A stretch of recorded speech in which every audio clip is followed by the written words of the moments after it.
Good day everyone, welcome again to another lecture in Anatomy and Physiology Laboratory, MLS 100. This is your lecturer, Wing Brent Corpus, and this is my last lecture for this semester. So let's proceed with our discussion. So at the end of this lecture, we'll be able to tackle about the nervous system. Next would be the reflex physiology, and lastly would be the special senses. So to begin with, we'll be tackling about the nervous system. So in your lecture, we've learned that the nervous system is a complex interconnection of different systems. So it is also important in maintaining the homeostasis. When we say homeostasis, it's the balance in the human body. So they say that the nervous system is a series of sensory receptors that work with our nervous system to provide information about the changes in both external and internal environment. Also, our nervous system is responsible for our perception, so our senses, behaviors, memories, our thinking, cognition, and also initiates all voluntary movements in our body. According to our textbook, that the nervous system only weighs 2 kilograms, about the 3% of total body weight. So they say that the nervous system is one of the smallest, yet the most complex of all 11 body systems. So as you can see in the picture, we have here our neuron, which is the main cell of our nervous system. So on the succeeding slides, we'll be discussing about the neuron. So we've mentioned about the nerve cell, or commonly called as the neuron. So basically, it is the basic element or the primary element of the nervous system. So the question now is, what's the purpose of these neurons? So the purpose of these neurons is for impulse transmission. So you imagine neuron A and neuron B. So the information coming from the sensory organs will go or be collected by our dendrites, and then these impulses will be sent to our cell body. So our cell body, which contains our nucleus, will interpret and integrate the information, and then it will make an action potential that will travel from the cell body and will be sent to the axon to another neuron. From the axon, then to the dendrites, and then to the cell body. So we have here a picture of a neuron which contains major 3 parts. We have the cell body, the yellow one like a star, the dendrites, and then the axon, which is maybe sheeted or unsheeted. So let's discuss one by one the parts of our neuron. So first is the cell body. As you can see in the picture, it is encircled. So this contains the nucleus and also the mitochondrion, which powers our nerve cell. So the purpose of the cell body is to maintain or main processing center of the cell. So this interprets and integrates the information coming from the dendrites from our senses. So they make information to be transmitted by the axon to another neuron, so that the impulses will be transmitted and will be integrated. Another important structure that we should always remember is the presence of the free ribosomes inside our neuronal cell bodies. Also, they contain prominent clusters of rough endoplasmic reticulum, or RER, which is termed as Nissl bodies. So basically, our Nissl bodies produces or synthesizes new proteins, which are used to replace cellular components. These cellular components can be a material for growth of neurons and to regenerate damaged axons, specifically in the peripheral nervous system. So next would be the dendrites. So as shown in the picture that are encircled, these are thin branching extensions of the cell body. So you should remember this, that they conduct nerve impulses toward the cell body. So coming from other neurons toward the cell body. As mentioned in our textbook, that dendrites are input portion or receiving portion of a neuron, which receives again input coming from different parts of the body. So the third major part of the neuron is the axon, which is usually in a single branch, which conduct nerve impulses now away from the cell body. So I mentioned a while ago that it can be sheathed or unsheathed, or myelinated or unmyelinated. So it is also covered by neurolemma, similar to your plasma membrane. So the axon, again, will propagate nerve impulses towards another neuron, or a muscle fiber, or a gland cell. So book would say that an axon is a long, thin, cylindrical projection that often joins to the cell body at a cone-shaped elevation called the axon hillock. So as you can see that the cone-shaped portion of the cell body is called the axon hillock. Next to it or after to it is the axon. So this is the histologic picture of our nerve cell or neuron. So I have few questions for you. So you can answer this on your own or pause this video. So my first question is, what are the three major parts of our nerve cell or neuron? Next question. Can you identify the red arrow? Next would be the blue arrow. Third is the green arrow. And lastly, the yellow arrow. And also, identify its function. Okay, let's proceed. So they say that all neurons have two basic properties. These are excitability and conductivity. So turn your attention to the image. You can see that we have neuron A and neuron B. So a neuron A can form an action potential. So when a nerve is having an action potential, it is having an excitable state. So they create information through the form of action potential. And this action potential can be transmitted from neuron A to neuron B. So as you can see in the picture, the electrical signal is transmitted from the cell body to the axon and then synapses with another neuron B. So this is what we call the conductivity. So the transmission of electrical or action potential from neuron A to neuron B.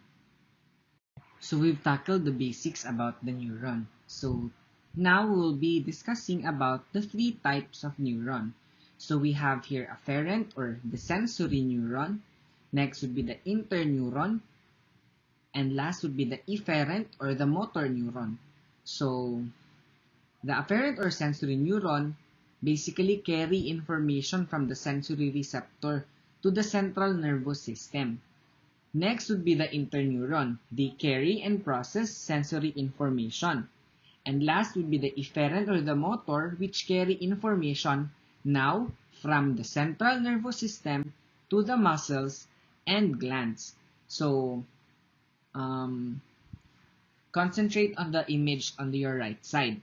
So shown here are the sensory and the motor neuron. So as you can see, the arrow from the skin or from our special senses, neurons will send signals from the senses, skin, muscles, and internal organs to the central nervous system. So that's the purpose of your sensory or afferent nerve.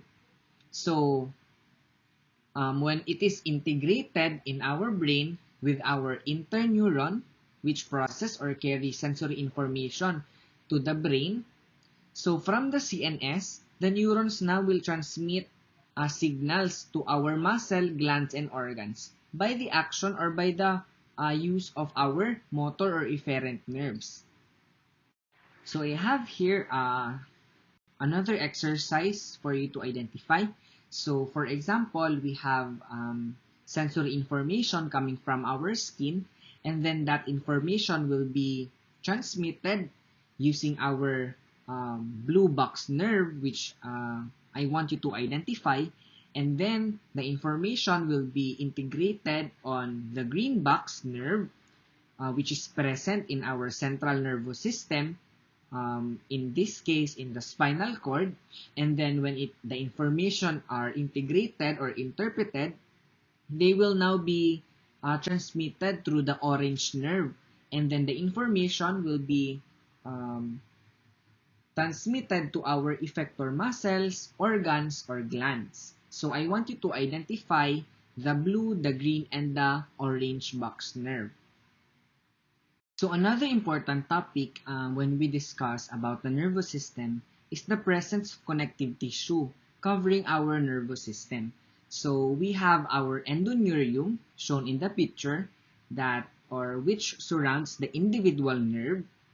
Next would be the perineurium, which surrounds fascicles. When we say fascicles, these are small bundles of individual nerve fibers. So endoneurium, individual nerve. Perineurium surrounds a fascicle or bundle of nerve fibers. And last would be the epineurium, which is the outermost layer of dense, irregular connective tissue surrounding a peripheral nerve. So let's have a review. So when the question is a connective tissue which surrounds an individual nerve, it is called, right, it's the endoneurium. Next would be surrounding a fascicle or nerve fascicle. So the answer would be, okay, the perineurium. And then surrounds or it is a connective tissue which surrounds the peripheral nerve. It is called the epineurium.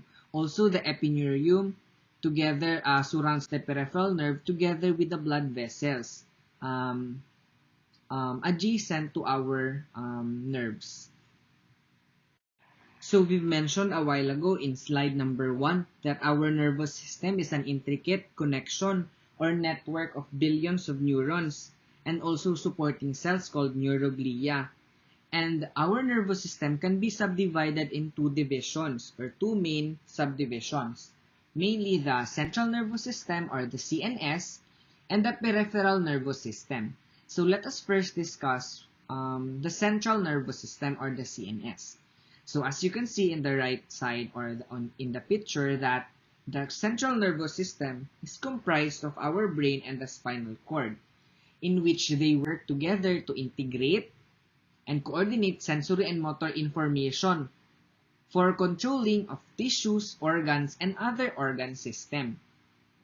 And also, our central nervous system is responsible for higher order neural function, such as memory, learning, and emotion. So, diba, when we are studying, we use our memory. When we are learning, we use our brain. So, a good mnemonics would be, so when you are memorizing and when you are learning, you use your brain. So, it is under the central nervous system. And also, when you are hurt, you also use your central nervous system. So, let's discuss first the brain under the central nervous system. So, textbook would say that the brain weighs about 3 pounds in adults and composed of 75% of water and utilizes 20% of oxygen in our body. So, as while watching this video lecture, so you must properly hydrate yourself since you are using your brain. So we know that our brain is comprised of 75% of water. So while we use our brain, we should hydrate it so that it could function very well. So to proceed, the brain comprises or is comprised of billions of neurons. Tortora said that our brain is or have 85 billion neurons. So marami, masyado tayong neurons. So we should utilize it and use it by reading and learning our lesson. So, similar with the nerve cell or the neuron, brain also has several parts. So, we have the cerebrum, which is the yellow-colored part, which is also the largest portion of our brain.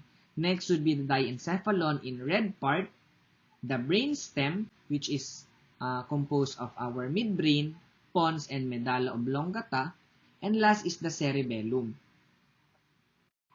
So now I want to challenge you to identify the parts of the brain under the central nervous system without looking back from the previous slide. So I want you to identify the blue arrow pointed structure, next the yellow pointed, then the green and the red arrow. So if your answer in the blue arrow is cortex or cerebrum, you're right. So next would be the yellow arrow is our diencephalon, the green pointed structure is our brainstem, and the red would be the cerebellum. So we are already familiar with the parts of our brain. So let's discuss slightly about what is our cerebrum or the cortex. So cerebrum is located above the cerebellum, and it contains two hemispheres connected by corpus callosum. So corpus callosum are bridges of nerve fibers which connects the two hemispheres of our cerebral cortex. So our cerebrum also have several lobes. We have the frontal lobe, we have parietal lobe, temporal, and occipital lobe. So for you to be able to easily memorize the function of each lobe, we have here the frontal lobe in color blue, which is responsible for thinking, planning, short-term memory. And also, next would be the parietal lobe for our senses, mostly our sense of touch, smell, and taste. And next would be the temporal lobe. So here, we always utilize or use our temporal lobe because this is for memory. And lastly, the occipital lobe is for visual acuity.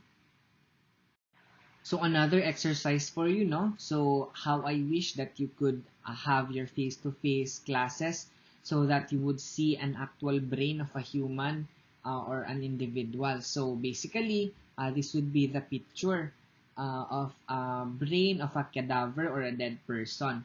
So I would like you to identify what lobe are represented by the blue colored structure, the yellow, the red, and also the green structure. So I would like to you to identify the functions performed by each lobe of the cerebrum. Okay, this is also another picture of the brain of a cadaver. So I think this is the left hemisphere of the brain. So I want you to identify the red pointed structure and give its function. So if your answer is the corpus callosum, you're right. So again, we've mentioned that the corpus callosum are nerve fibers which connects, or collection of nerve fibers which connects the right and the left hemisphere of the cortex. Next structure or part of the central nervous system is the diencephalon. They say that this is the deep portion of our brain, which is comprised of the thalamus, the hypothalamus, and the epithalamus. So this is easy to remember and easy to identify. So as you can see in the picture, it is the red colored structure. And the hypothalamus, when we say hypo, it is below. So it is below the thalamus. And under the hypothalamus, you can see in the picture is the pituitary gland or the master gland in our body, also called the hypophysis. The third part of the nervous system, or the brain under the central nervous system, is the brainstem, which has three several structures or major structures: the midbrain, the pons, and the medulla oblongata. So, as you can see in the rightmost portion of this slide, the midbrain is the pointed on yellow. Next is the pons, which is between the midbrain, and the medulla oblongata pointed in green. So, each structure or part of the brainstem has several functions. So, the midbrain is responsible for our visual reflexes. Our pons is the control center or certain control center for respiratory function. And lastly, with the medulla oblongata, it is the center for regulation of heart and lung function, swallowing, coughing, vomiting, and sneezing. So take note of those structures and those functions because that would be asked in your examination. So I'm very eager for you to see an actual cadaver or a dead person for you to be oriented, or you can easily identify the structures of our nervous system. So since you don't have face-to-face classes, I want you to pay attention to the image at the right side. So I want you also to be challenged to identify the structures, lettered A up to H. So If you want to answer, you can just PN your answer. Now let's go to our cerebellum, in which this is the area that coordinates musculoskeletal movement, posture, and balance and tone. So the location of our cerebellum is inferior to the occipital lobe. When we say inferior, as discussed in the anatomical terms or position, inferior means below. So it is located below the occipital lobe. It is also posterior to the pons and medulla oblongata of our brainstem. So as you can see on the leftmost picture, the pons and the midbrain in letter P and letter M, and posterior to that is our cerebellum.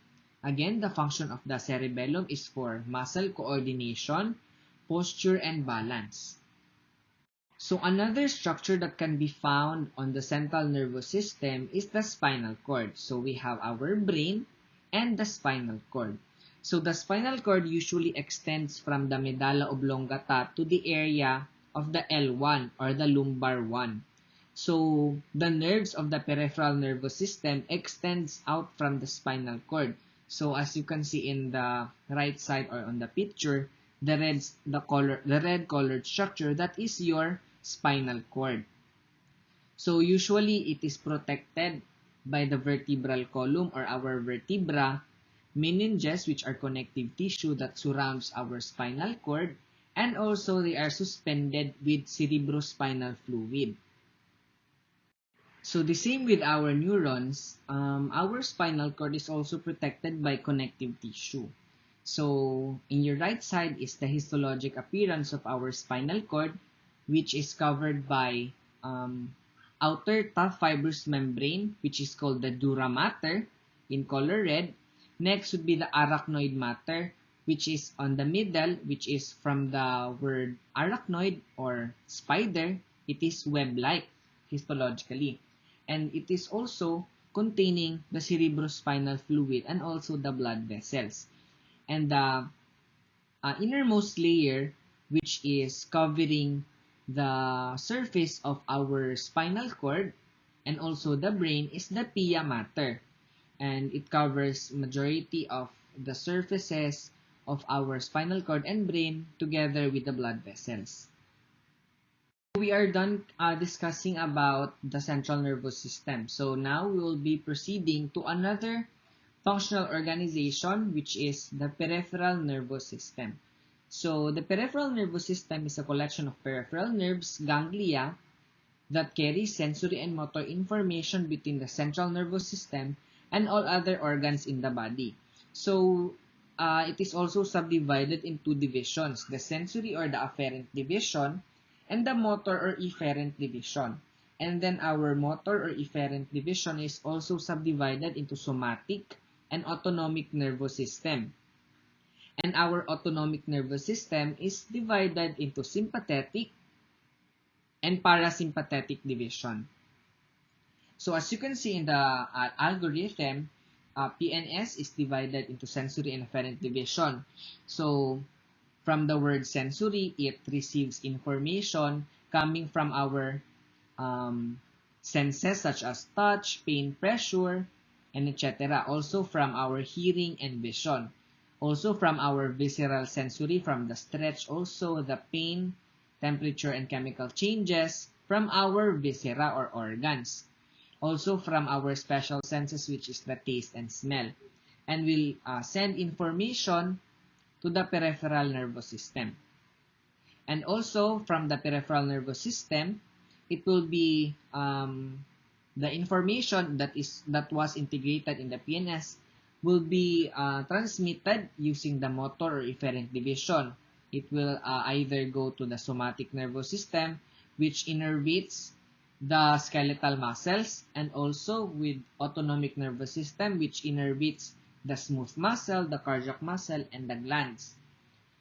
The peripheral nervous system contains 12 pairs of cranial nerves and 31 pairs of spinal nerves.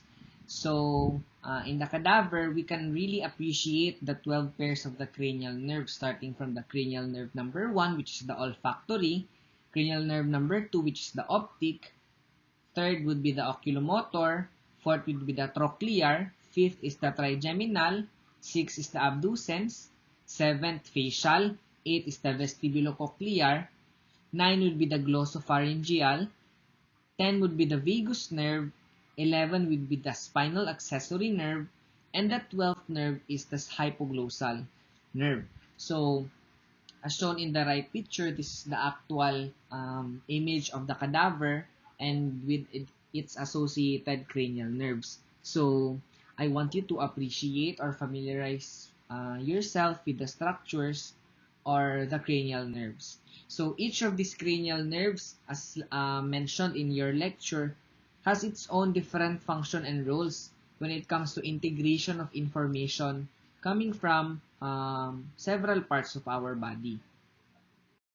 So again, I want you to be familiar with the cranial nerves and its function as shown in the image at the right side. So for olfactory, so you only have one nose, so it's cranial nerve number 1.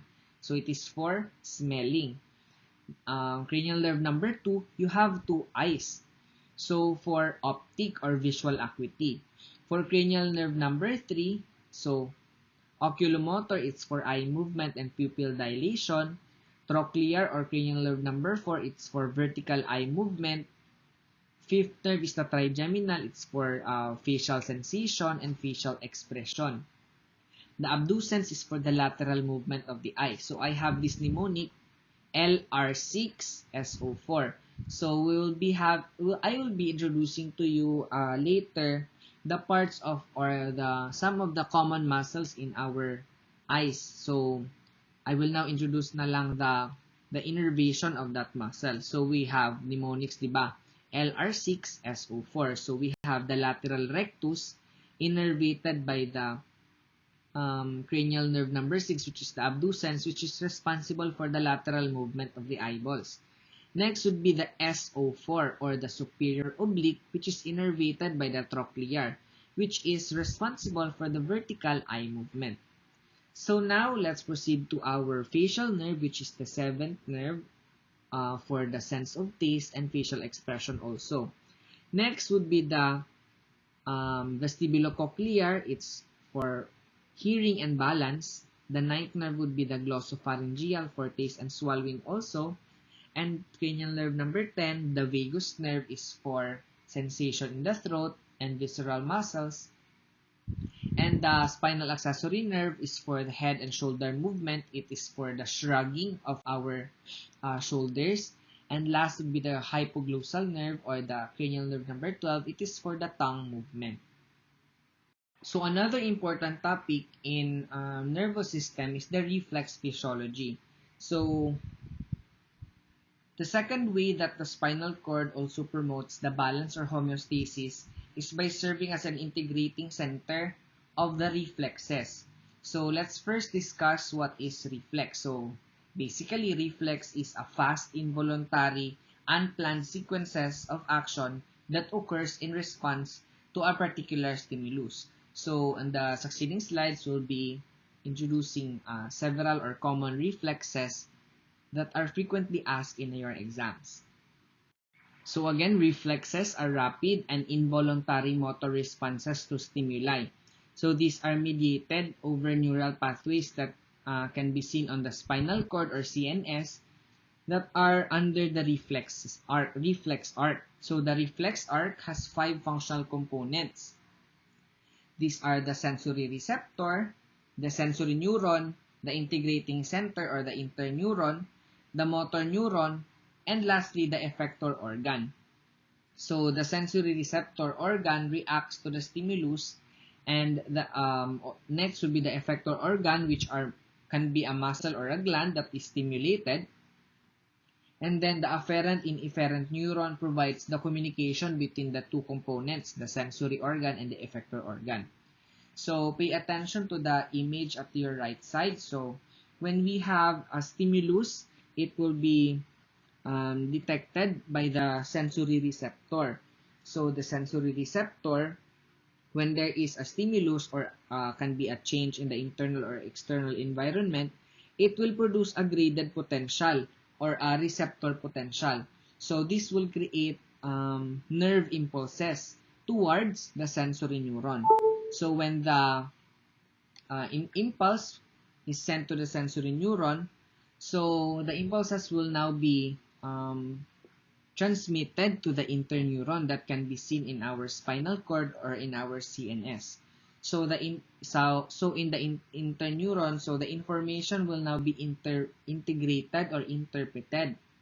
So when the information coming from the sensory neuron is now interpreted into the interneuron, it will now be transmitted via our motor neuron.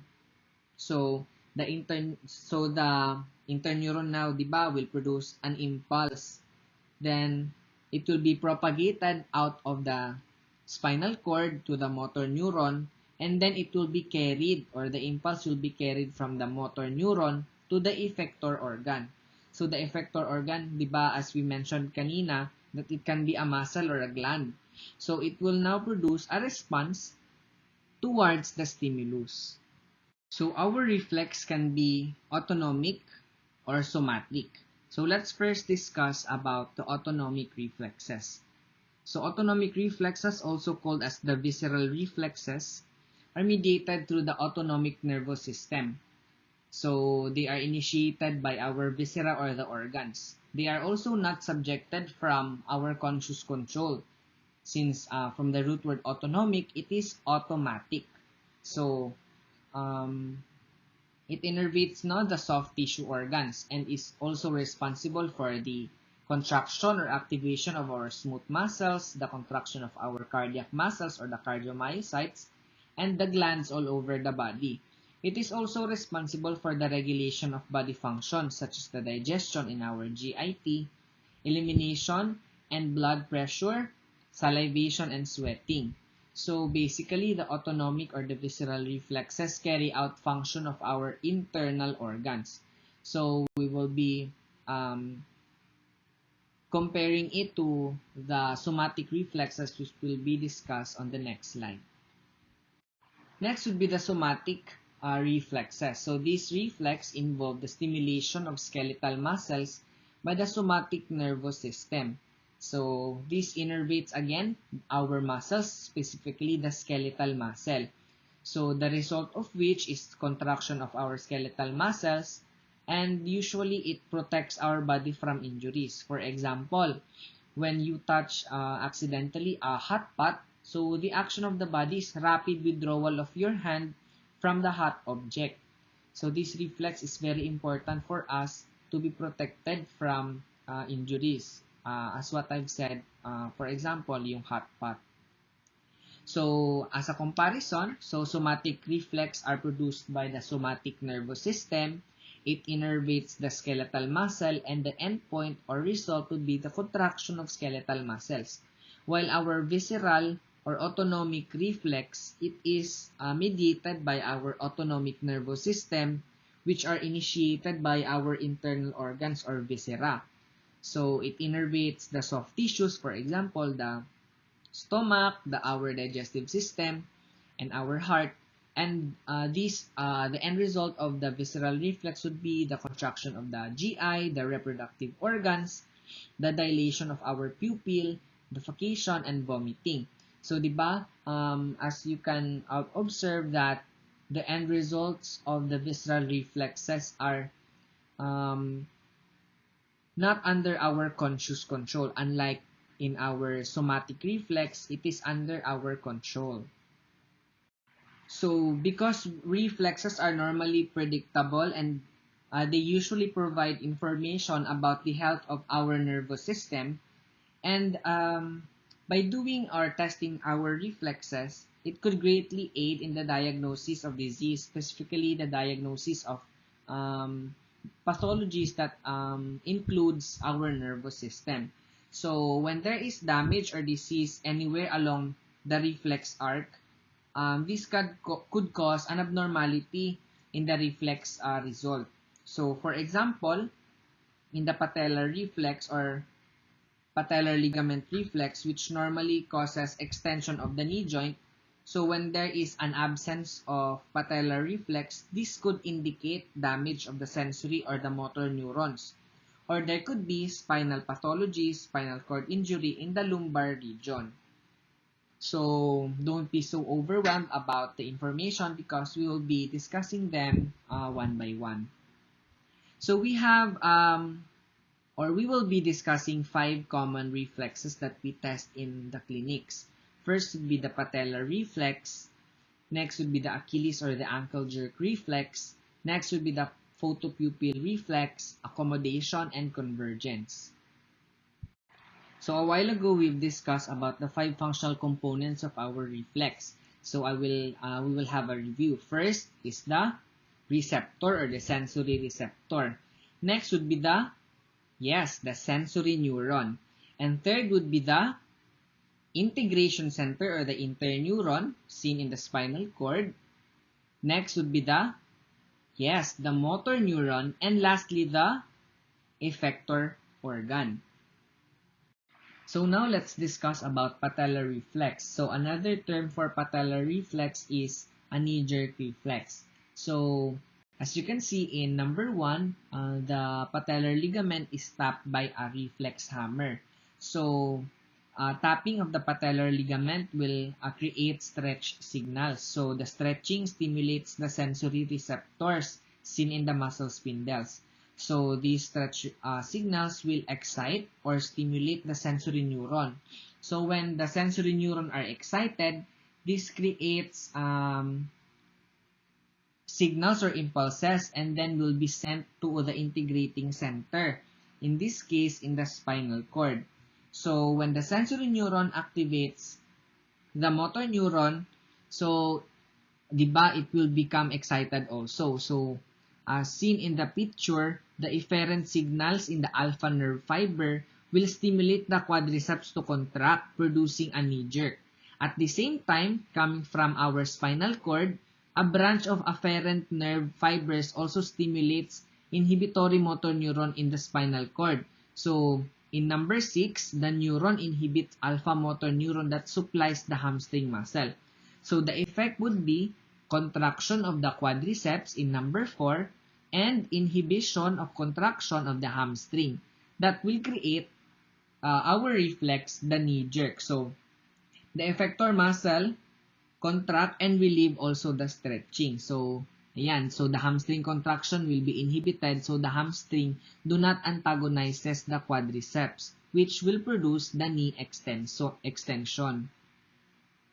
Now, I want you to test the patellar reflex of your family member. So, have the subject sit on a bench or a chair with legs hanging free.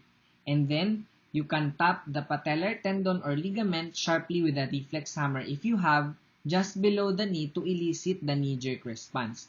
And you can record your family member while doing the procedure and then send me through Telegram so that I can check.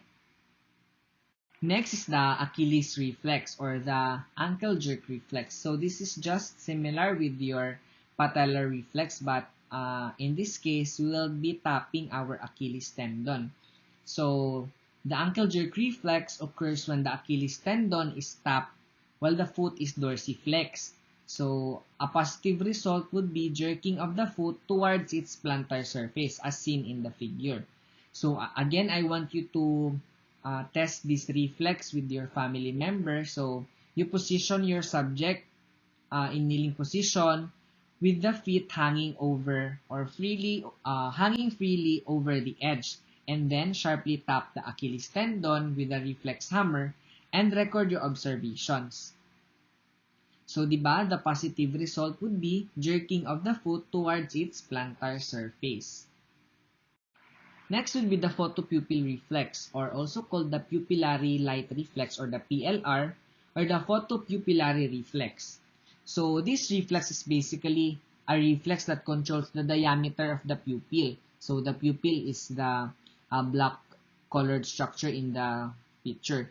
In response to intensity of light that falls on the the retinal ganglion cells of the retina in the back of the eye. So thereby assisting in the adaptation of vision in various level of lightness and darkness. So diba, when we are in the dark room, So our pupils usually dilate when we are in a sunny area. So our pupil usually constrict. So when there are greater intensity of light, this causes the pupil to constrict or undergo meiosis, thereby allowing less light to go in. And whereas when there are lower intensity of light, so in the dark room, this causes the pupil to dilate or undergo mydriasis. So the pupil will dilate or expand, thereby allowing more light to come in. So thus, our pupillary light reflex regulates the intensity of light entering the eye when we are in the bright light or in the dim light. So how do we test our photopupil reflex? So basically, we just need a light source. So we shine the light into one eye and observe what's the reaction of our pupil. So as shown in the picture, when the light is shown on one eye, this will cause both pupils to constrict. So basically, the circular muscles present in our pupils will constrict, thus creating pupillary constriction.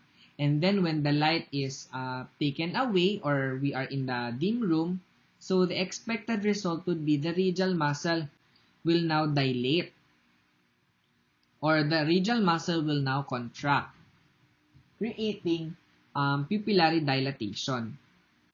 So how do we test for our photopupil reflex? So let your patient sit on a comfortable position and then let him or her close her eyes for 2 minutes while facing a bright light or pen light.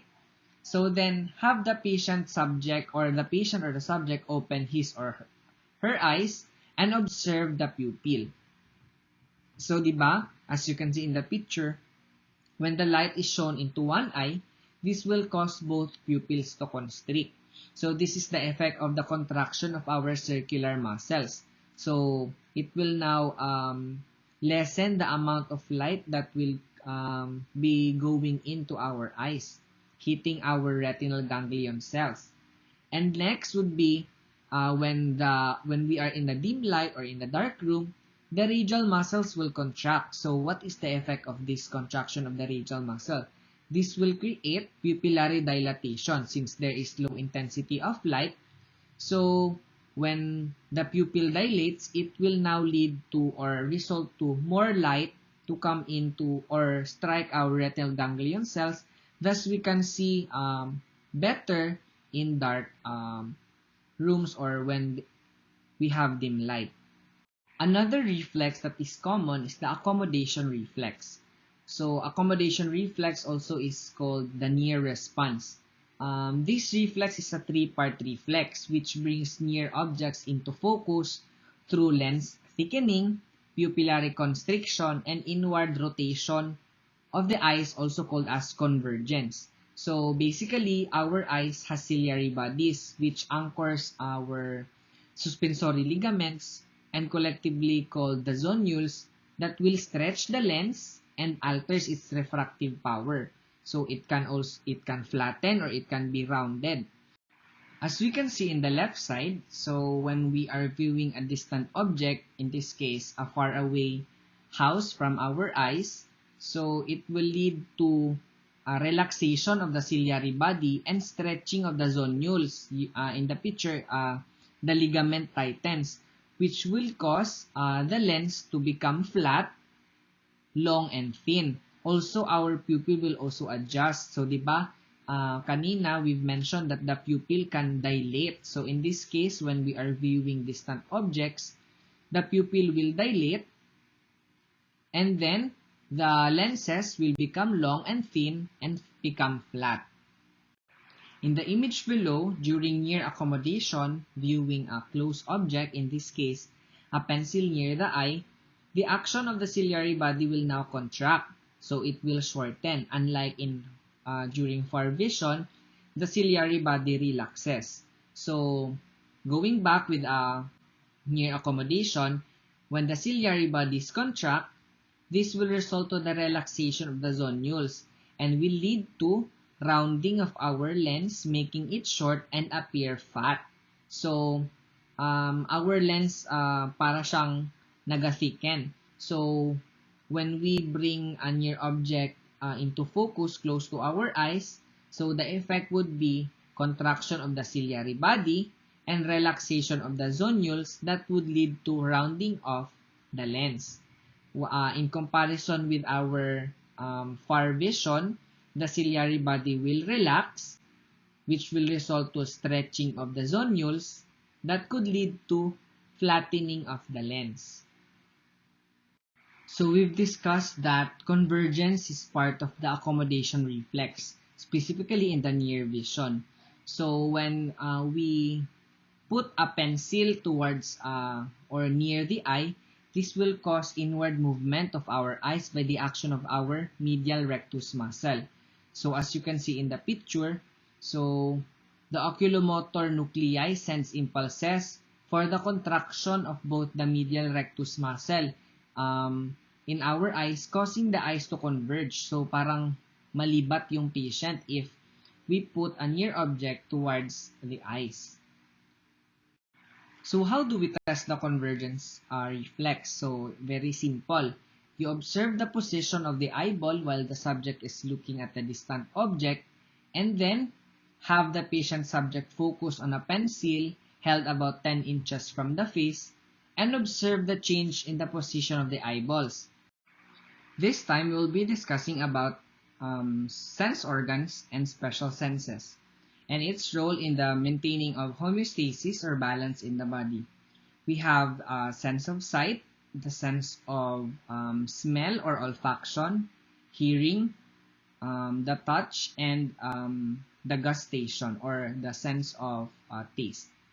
So the sensory organs that we'll be discussing have special receptors that will allow us to smell, to taste, to see, hear, and maintain equilibrium or balance. So the information conveyed by these organs and from these receptors will go to our central nervous system as discussed a while ago that will be used to maintain the homeostasis or harmony in our body. So for the first part, we'll be discussing the anatomy of the several sense organs, starting with the eyes. So as we all know that eyes are for vision and also for balance. So we'll be discussing that later. So let's first orient ourselves with the normal anatomy of our eyes. So as you can see in the picture, the eyes has several parts. We have in image B, the cornea, the iris, in which between the cornea and iris, there is the anterior chamber, which also contains aqueous humor. And then at the back of the iris is the lens, which is suspended by the suspensory ligament we mentioned a while ago. And also we have our sclerae or sclera, and then our choroid, and then our retina. So in our retina also we have this depression we call the fovea, in which there is a maximum point of our vision. So also our eyes is innervated by one of the large nerve in our body, which is the optic nerve or cranial nerve number 2. So shown in figure A is the gross anatomy of the eyes when we face the mirror. So as we can see, we have the pupil, which is the black circle in the center, surrounded by the colored part, which is the iris, in which in Caucasians they have color blue, color gray, or color green iris. And then we also have the medial commissure or the medial canthus, which is adjacent to our lacrimal caruncle. So we will be discovering later on the connection between our eyes and our nose through our lacrimal caruncle. Also, we have this whitish structure called the sclerae or the sclera, which is covered by our conjunctiva. So our sclera gives a lot of information regarding other organ system. For example, when we have or when the patient have liver pathologies, for example, hepatitis, the sclera of a patient having hepatitis infection will be yellowish in color. So our eyes doesn't only have a purpose for vision, it also is a gateway to discover or diagnose other pathologies in the body. Also, we have the upper and the lower eyelid, and with its associated eyelashes.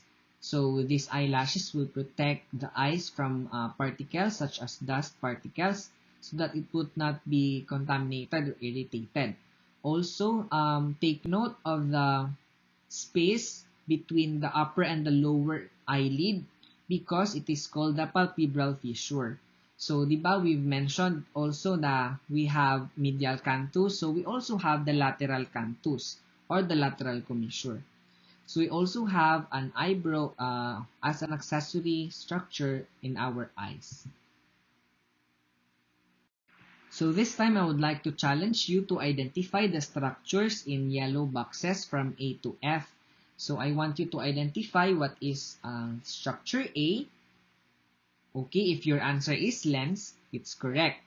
Next would be structure B, structure C, structure D, E up to F. So you can send me your answers for clarification. So this is the actual picture of a eyeball of a cadaver or dead person. So if you have the opportunity to observe a cadaver during your face-to-face class, please do so.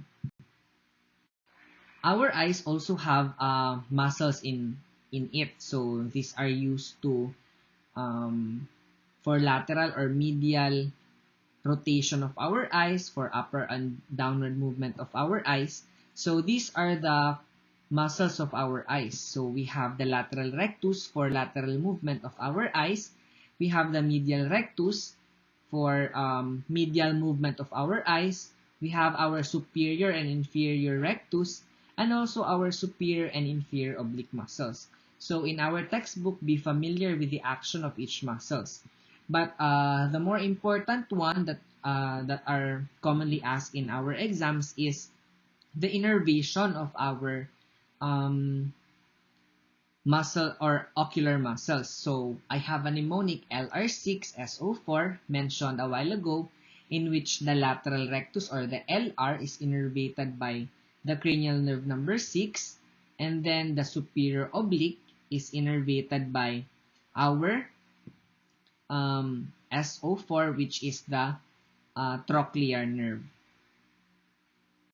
So on the most right portion of our slide, we have here the actual picture of a muscle or ocular muscle of our eyes. So I want you to be familiar with that. We have here at the center, we have the medial rectus. We also have the lateral rectus, the inferior and the superior rectus, and the inferior oblique. So I want you now to identify the blue colored box. So you can type in your answers and send it to the Telegram. So, di ba, we've mentioned kanina that our eyes has a connection with our nose. So, this is through the lacrimal caruncle. So, in our eyes, we have our upper punctum and the lower punctum, also connected with the upper canaliculus and to the lower canaliculus. So, when we produce tears from our lacrimal gland, this goes to the upper and the lower punctum, and then to the upper and lower canaliculus, and goes and drain to our lacrimal sac. And then our lacrimal sac is connected to our nasal cavity through our nasolacrimal duct. So that is why when a patient or a person cries and produces tears, so they tend to have runny nose because of the connection of the eyes and the nose to the nasolacrimal duct. So that is why it is not a mystery when we cry, we also, our nose also cry. So that's the explanation behind it. Now let's identify some of the functions of our eyes. We know that our eyes is mainly for vision, but also we have another function of our eyes is for maintaining equilibrium with the help of our vestibular function or our ears. So, as you can see in the image, the awareness of body position and equilibrium is contributed by the three inputs coming from our eyes for the visual input, coming from our ears or vestibular input, and muscle and joints for proprioceptive input.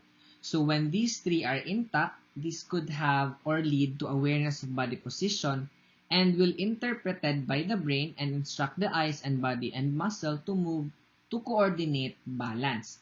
So for instances that the patient is having difficulty in maintaining equilibrium, we now seek for information, not just from our ears and our muscles and joint, but also we include the visual pathways. So any pathologies or disruption in this visual input, vestibular input, and proprioceptive input could lead to the disruption and the maintenance of the equilibrium. So how do we test the function of the eyes? First, we can test it by testing the visual acuity. So if you are wearing prescription glasses, so I'm pretty sure that you've experienced measuring the visual acuity when you are reading the chart with letters and numbers. That's how we test for visual acuity. Next, how do we test for maintaining the function of the eyes in maintaining the equilibrium? So we can perform this in the laboratory easily. So you let your patient stand in erect position with eyes open. And then let the patient raise his left foot approximately 1 foot off the floor and hold it for 1 minute. And then next, let the patient rest for 1 to 2 minutes and repeat with the opposite foot raised but now with the eyes closed. So you can perform this with your family member and compare the result of standing with eyes open and standing with 1 foot off from the floor with eyes closed. Next sense organ is the ears. This is for hearing. So the ear has basic three principal regions: the outer or the external ear, the middle ear, and the internal or the inner ear. Let us first discuss the outer visible part, which is the external or the outer ear. This is comprised of your pinna, as shown in the image, and also the lobule, which is the location where some of our female put their earrings, and the ear canal, which is the external acoustic meatus, which extends from the pinna into the substance of the skull to the middle ear up to the tympanic cavity or the membrane. So I've mentioned about the tympanic membrane or the eardrum. So this is a thin, semi-transparent partition between the external auditory canal or the ear canal and the middle ear. So the tympanic membrane or the eardrum is basically covered by an epithelium called simple cuboidal epithelium, which is also covered by the epidermis. So between these epithelial layers are connective tissues, which are composed of your collagen, elastic fibers, and fibroblasts. The most important part here to remember is that when there is tearing of our tympanic membrane or eardrum, or we call it perforated eardrum, this may be a cause of a hear loss. So the most common cause of tearing of your eardrum or perforation of our eardrum is due to the pressure from cotton swab, yung ating mga cotton buds, trauma, and also middle ear infection. Our tympanic membrane or eardrum has the capacity to heal, but it takes a month or years for the tympanic membrane to heal. So when you go to ENT clinics, the physician would can examine also your ear canal through the use of an otoscope. So an otoscope is an instrument that illuminates and can magnify the external auditory canal and tympanic membrane. So by the use of the otoscope, they can observe for the earwax or the cerumen and also other foreign bodies that might be present inside your ear canal. Next is the middle ear, which is a small air-filled cavity in the petrous portion of the temporal bone, which is lined by an epithelium. It is also separated from the external ear by our eardrum or tympanic membrane, and separated from the internal ear or inner ear by a thin bony partition that contains two small openings. the oval window, and the round window. So oval window is also called the vestibular window, and the round window is also called the cochlear window. So the purpose of our middle ear is basically for pressure equalization.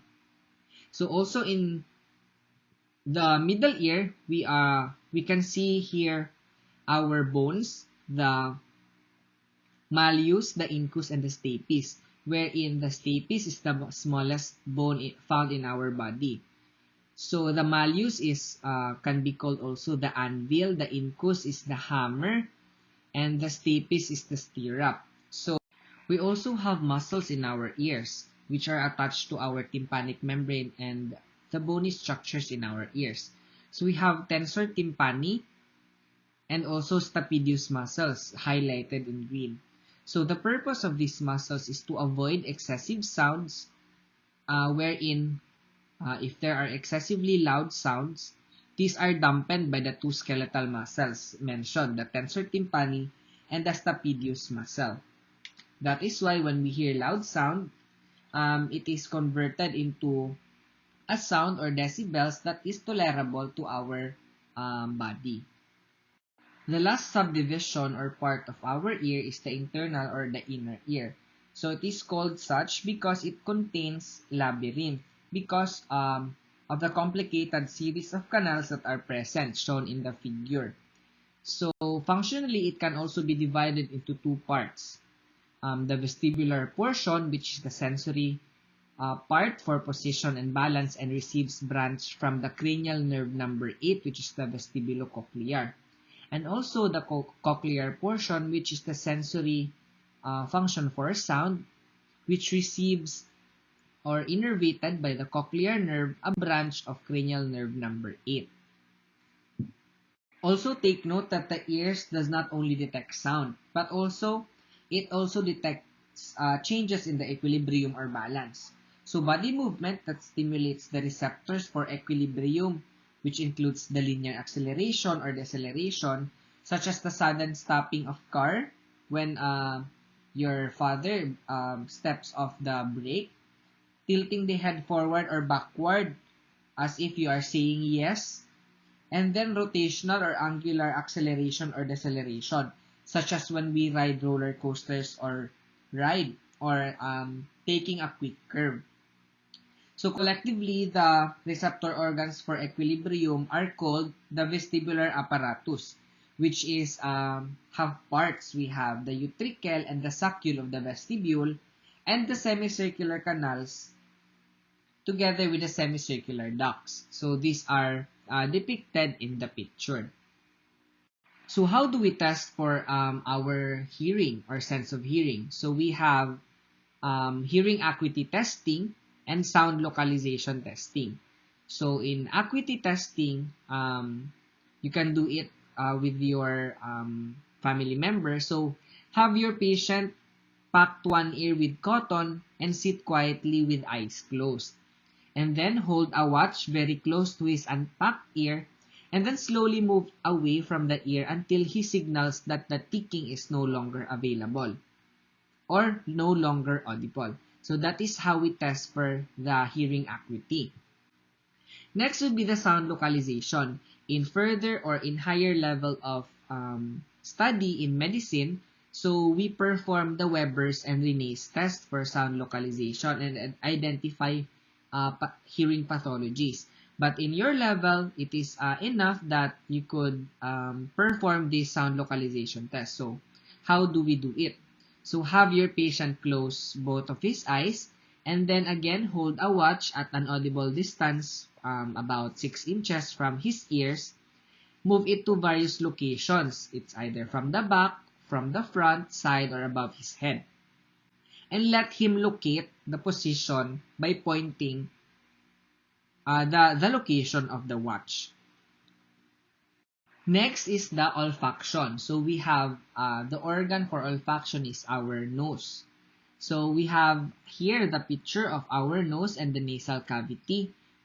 It starts from our nostrils, and then we have our nasal cavity, we have our conchae, we have our olfactory region, and then the olfactory bulb, which is connected to the olfactory nerve.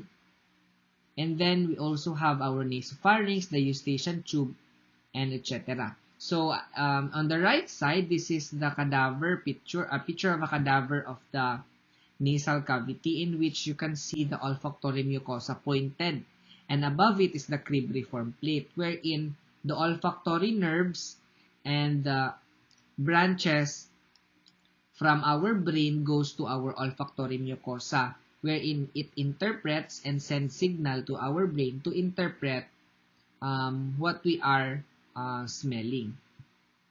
So when we get sections or samples from our olfactory epithelium, so we can see different types of cells. We have basal cells, we have supporting cells, and also we have the receptor cells.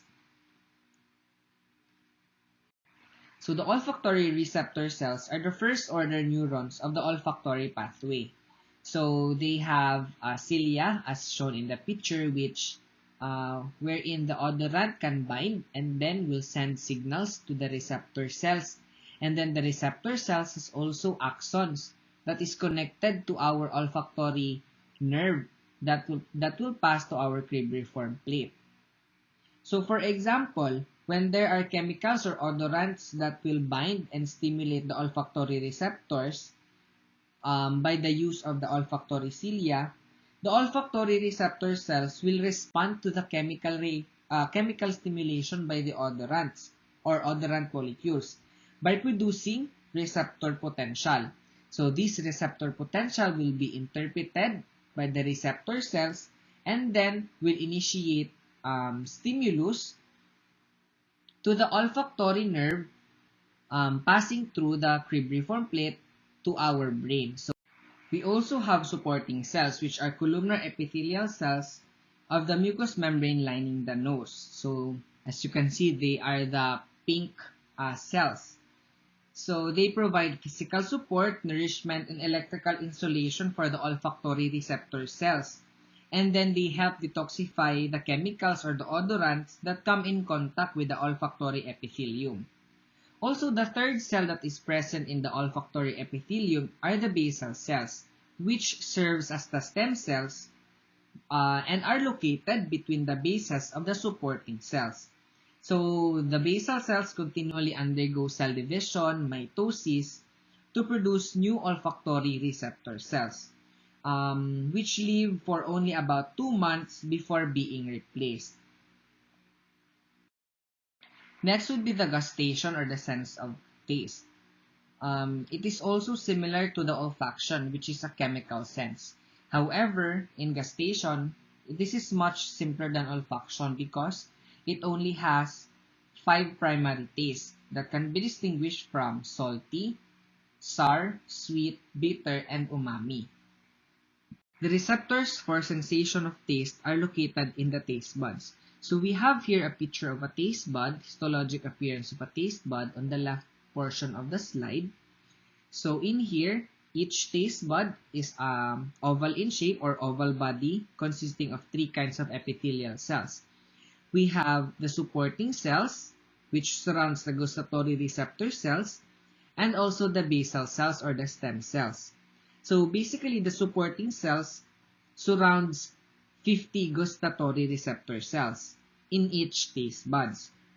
So we also have this structure called the taste pore, in which it comprises a projection called the gustatory microvilli or the gustatory hairs. It is located on the taste pore again, which is an opening of the taste bud.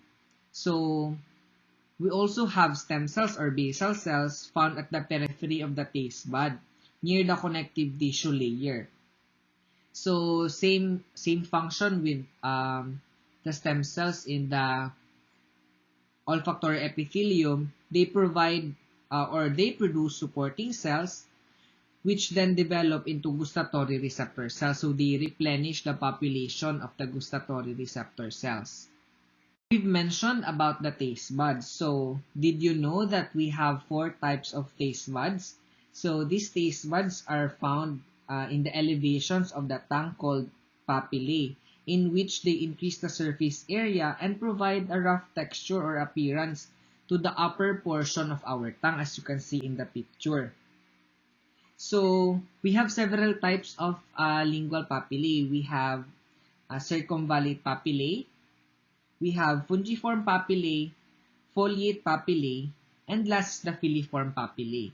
So the first papillae that were mentioned contains taste buds. So again, they are the circumvallate papillae, the fungiform papillae, and the foliate papillae. While the filiform papillae doesn't contain any taste buds. So should always take note of that. So when we ask about the taste bud that does not, the taste or the papillae that does not contain taste buds, it is the filiform papillae. So here we have a picture of the location or the distribution of our taste buds. We have the filiform papillae, the fungiform, and the circumvallate papillae. And on the lateral portion are the foliate papillae. So as shown in the right picture, so we always believe that our sense of taste is localized for salty in the tip of our tongue, bitter at the back of our tongue, sour in the lateral inner side of our tongue, and sweet is in the center.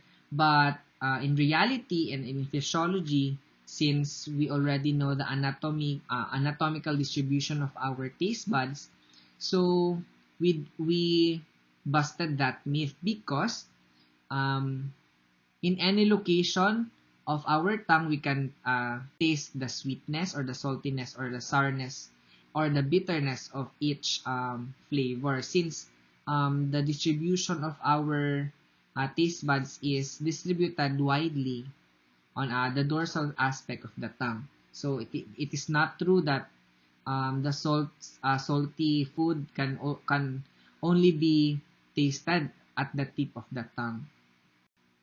I guess that ends my discussion about the nervous system, reflex physiology, and the special senses. So I would like you to read the chapter in Tortora about the nervous system, reflex, and special senses, and also to review the procedures or the test in the discussion in your laboratory manual. So thank you very much for listening. If you have any questions or clarifications regarding our topic, please don't hesitate to contact and message me. Thank you and study well, kids.